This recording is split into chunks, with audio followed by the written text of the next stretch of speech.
তাই সে তার বাচ্চাকে মাদ্রাসায় পাঠায়। কেন পাঠায় জানো?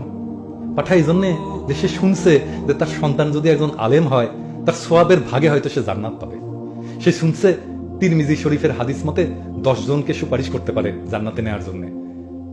একজন আলেম, যিনি একজন ভালো মুসলমান, যিনি ভালোভাবে কোরআন আমৃত্যু মুখস্থ রাখতে পারেন।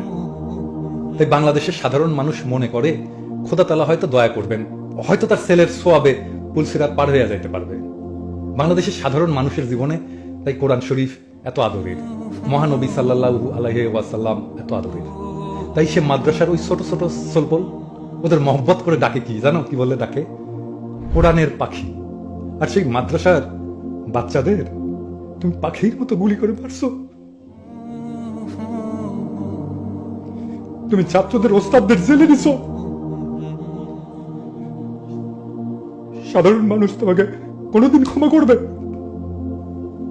শোনো শুভু, তুমি মুরব্বী মানুষ, ছোট হয়ে মুরব্বীদের উপদেশ দেওয়া আমার মানায় না।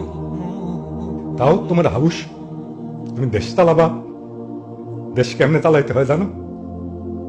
কঠিন না কাজটা, কাজটা সহজ।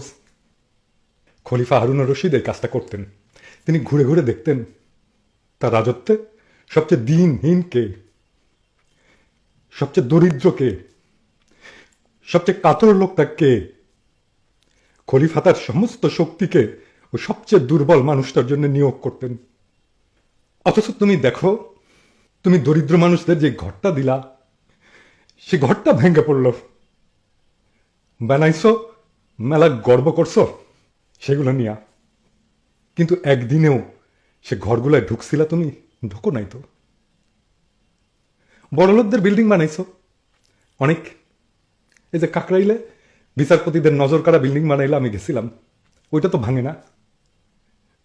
গরিবের ঘরটাই ভাঙে।